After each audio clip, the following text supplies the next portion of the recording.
ঢাকা বিশ্ববিদ্যালয়ের শিক্ষার্থী ও ছাত্রদল নেতা শাহরিয়ার আলম শাম্য হত্যা মামলার তদন্তে গাফিলতি, জড়িতদের গ্রেপ্তার ও নিরাপদ ক্যাম্পাসের দাবিতে নাটোর ও সিরাজগঞ্জে প্রতিবাদ সমাবেশ হয়েছে। বেলা ১১টায় নাটোর নবাব সিরাজউদ্দৌলা সরকারি কলেজ প্রাঙ্গণ থেকে বিক্ষোভ মিছিলটি বড়গাছা বড় মোড় হয়ে আবারও কলেজে গিয়ে সমাবেশ হয়।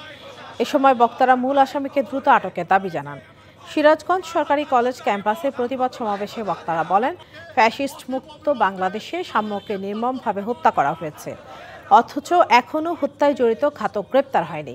অতি দ্রুত আসামিকে গ্রেপ্তার করে দ্রুত সুষ্ঠু বিচার নিশ্চিতের দাবি জানান তারা।